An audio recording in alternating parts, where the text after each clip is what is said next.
ഇന്നലെ വൈകുന്നേരം കണ്ട ഏറ്റവും പ്രധാനപ്പെട്ട വാർത്തകളിലൊന്ന് ചാലക്കുടിയിൽ ബാങ്ക് കവർച്ച നടത്തിയ പ്രതിയെ പോലീസ് പിടിച്ചു എന്നതാണ് ഏറ്റവും പ്രധാനപ്പെട്ട കാര്യം. നമ്മുടെ പോലീസിന്റെ അന്വേഷണ മികവിന്റെ ഏറ്റവും വലിയ ഉദാഹരണങ്ങളിലൊന്നായി ആ കേസ് നമുക്ക് കാണാൻ കഴിയും. കാരണം നമുക്കറിയാം, കുറച്ച് അയാളുടെ മുഖം പോലും വ്യക്തമായിരുന്നില്ല പോലീസിന് മുൻപിൽ. കാരണം അയാൾ ഹെൽമറ്റ് ധരിച്ചായിരുന്നു ബാങ്കിൽ കയറിയത്. ഹെൽമറ്റ് ധരിച്ചു പോകുന്ന CCTV ദൃശ്യങ്ങൾ മാത്രമായിരുന്നു പോലീസിന്റെ മുൻപിൽ ഉണ്ടായിരുന്നത്. അപ്പോൾ ആ ദൃശ്യങ്ങൾ വച്ച് മാത്രം പോലീസ് വളരെ ശാസ്ത്രീയമായ അന്വേഷണത്തിലൂടെ പ്രതിയെ പിടികൂടുകയും ഒപ്പം തന്നെ ഈ പണമടക്കം കണ്ടെത്തുകയും ചെയ്യുന്നതാണ് നമുക്ക് കാണാൻ വേണ്ടി കഴിഞ്ഞത്. 12 ലക്ഷം രൂപ ഇപ്പോൾ ഈ റിജോയുടെ പ്രതിയായ ബാങ്കിൽ കയറി പണം കട്ടുകൊണ്ടുപോയ റിജോയുടെ വീട്ടിൽ നിന്ന് കണ്ടെടുത്തിരിക്കുന്നു എന്നതാണ് ഇപ്പോൾ നമുക്ക് മനസ്സിലാക്കാൻ വേണ്ടി കഴിയുന്നത്. കത്തിയും ഉപയോഗിച്ച വസ്ത്രവും പോലീസ് ഇപ്പോൾ കണ്ടെടുത്തിരിക്കുകയാണ്. പണം കണ്ടെടുത്തത് ഇയാളുടെ കിടപ്പ് മുറിക്ക് മുകളിലുള്ള ഷെൽഫിൽ നിന്നാണ് ഈ പണം കണ്ടെടുത്തത്. കത്തി അടുക്കളയിൽ നിന്ന് കണ്ടെത്തി. ഇന്ന് പുലർച്ചെ റിജോയെ വീട്ടിലെത്തിച്ചാണ് പോലീസ് ഇതൊക്കെ കണ്ടെടുത്തത്. ഒപ്പം തന്നെ റിജോയുടെ സ്വഭാവം അറിയാമായിരുന്നു. ഇന്നലെ അയാൾ തന്നെ പറഞ്ഞതാണ്, വലിയ ധൂർത്തായിരുന്നു. ഒരുപാട് ആളുകളിൽ നിന്ന് പണമൊക്കെ കടം വാങ്ങിയിട്ടുണ്ടായിരുന്നു. ഭാര്യ അയച്ചു തന്ന പണമൊക്കെ എടുത്ത് ചെലവാക്കിയിരുന്നു. അപ്പോൾ ഭാര്യ തിരികെ ജോലി കഴിഞ്ഞ് തിരികെ വിദേശത്ത് നിന്ന് എത്തുമ്പോഴേക്കും ഈ പണം അക്കൗണ്ടിൽ കാണിക്കാൻ വേണ്ടിയിട്ടാണല്ലോ ഇത് മോഷ്ടിച്ചത്. അതുമാത്രമല്ല, ഇയാൾ ചിലരിൽ നിന്നൊക്കെ ഒരുപാട് പൈസ കടം വാങ്ങിയിട്ടുണ്ടായിരുന്നു. അത്തരത്തിൽ ഒരാൾ ഇപ്പോൾ ഇയാൾ കടം വീട്ടിയ പൈസ, അതായത് ബാങ്കിൽ നിന്ന് പണം മോഷ്ടിച്ചുകൊണ്ട് പോയി ഇയാൾ കടം മേടിച്ച ഒരാൾക്ക് പൈസ കൊടുത്തിരുന്നു. ഏകദേശം 2.9 ലക്ഷം രൂപയാണ് ഇയാൾ ആ കടം മേടിച്ച പൈസ തിരികെ കൊടുത്തത്. ആ പണം ഇപ്പോൾ ആ കടം കൊടുത്തയാൾ തിരികെ പോലീസ് സ്റ്റേഷനിൽ എത്തിച്ച് നൽകിയിരിക്കുകയാണ്. അതായത് മോഷ്ടിച്ച പണമാണ് തനിക്ക് നൽകിയത് എന്ന് മനസ്സിലായപ്പോൾ അന്നമനട സ്വദേശിയായ ആ മനുഷ്യൻ ആ പൈസ ചാലക്കുടി DYSP ഓഫീസിൽ തിരികെ എത്തിച്ചിരിക്കുകയാണ്. റിജോ അറസ്റ്റിലായി എന്നറിഞ്ഞതോടുകൂടിയാണ് അയാൾ പണം കൊണ്ട് തിരികെ കൊടുത്തിരിക്കുന്നത്. തിയോഫിൻ നമ്മളോടൊപ്പം ചേരുകയാണ് കൊച്ചിയിൽ നിന്ന് ഈ വാർത്തയുടെ വിവരങ്ങളുമായി. നോക്കാം പോലീസിന്റെ നടപടികൾ എങ്ങനെയാണ് മുന്നോട്ട് പോകുന്നതെന്ന്.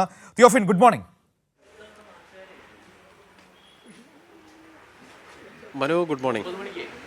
തിയോഫിൻ, നമ്മളെ അമ്പരപ്പിച്ച നടുക്കിയ ഒരു വലിയ കവർച്ചയുടെ തിരക്കഥയ്ക്കാണ് ഇപ്പോൾ അവസാനമായിരിക്കുന്നത്.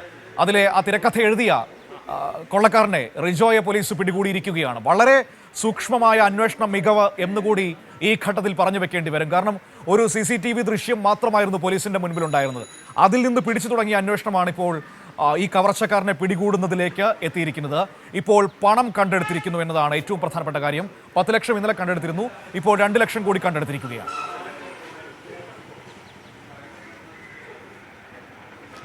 മനു, തീർച്ചയായും മനു സൂചിപ്പിച്ചതുപോലെ അത്രയും ഒരു സൂക്ഷ്മമായ വളരെ ശ്രദ്ധാപൂർവമുള്ള ഒരു അന്വേഷണം എല്ലാ ശാസ്ത്രീയ സംവിധാനങ്ങളും അല്ലെങ്കിൽ ശാസ്ത്രീയമായ രീതിയിലും അതോടൊപ്പം തന്നെ സാങ്കേതിക സൗകര്യങ്ങൾ കൂടി ഉപയോഗിച്ചുകൊണ്ട് പോലീസ് നടത്തിയ അന്വേഷണത്തിലാണ് പ്രതിയെ വലയിലാക്കാൻ കഴിഞ്ഞത്. തൊട്ടടുത്താണ് ഈ മോഷണം നടന്ന ബാങ്കിൽ നിന്നും അല്പം ദൂരം മാത്രമാണ് ഇയാളുടെ വീട്ടിലേക്കുള്ളത്. ഇപ്പോൾ പ്രതിയുള്ളത് ചാലക്കുടി പോലീസ് സ്റ്റേഷനിലാണ്. നമ്മൾ ആ ചാലക്കുടി പോലീസ് സ്റ്റേഷന് മുന്നിലാണുള്ളത്. ഈ പോലീസ് സ്റ്റേഷനകത്ത് പ്രതിയുണ്ട്.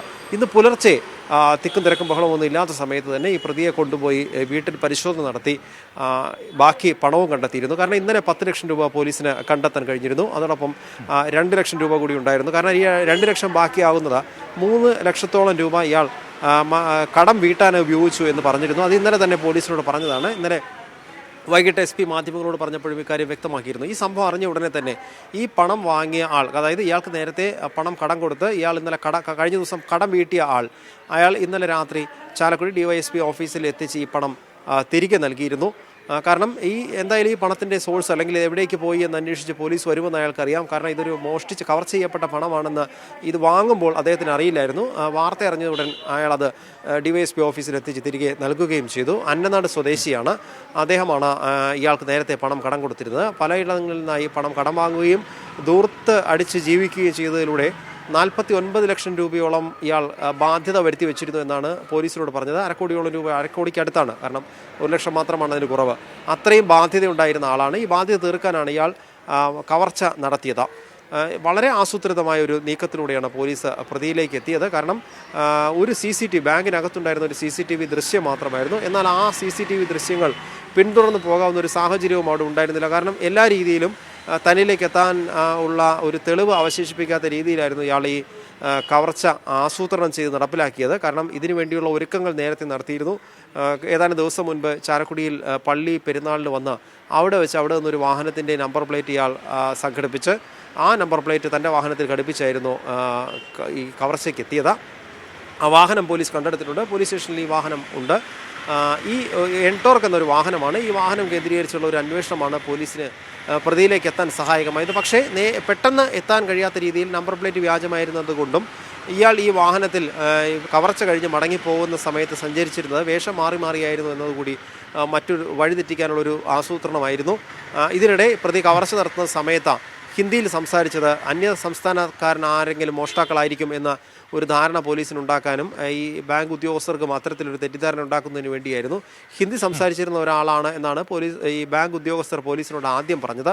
പക്ഷേ അത് മുഴുവനായും പോലീസ് അന്ന് മുഖവിലേക്ക് എടുത്തിരുന്നില്ല. കാരണം ഒരുപക്ഷെ തെറ്റിദ്ധരിപ്പിക്കാനുള്ളൊരു സാഹചര്യമായിരിക്കാം എന്ന് പോലീസിന് അത് മനസ്സിലാവുകയും ചെയ്തു. പിന്നീട് ഈ വാഹനം കേന്ദ്രീകരിച്ച് CCTV ക്യാമറകൾ നിരീക്ഷണം നടത്തി. ദേശീയപാതയിൽ ഉൾപ്പെടെയുള്ള CCTV ക്യാമറകൾ പരിശോധിക്കുമ്പോൾ ഒരു പ്രത്യേക പരിധി വിട്ട് ഇത്തരത്തിലുള്ള വാഹനം ആ നിശ്ചിത സമയം, അതായത് ഒരു മോഷണം നടത്തിയ ഒരാൾ ഒരു വാഹനം ഓടിച്ചു പോകണമെങ്കിൽ ഇത്ര സമയത്തിനുള്ളിൽ ഇത്ര ദൂരം എത്താം എന്നൊരു കണക്കുകൂട്ടലുണ്ട്.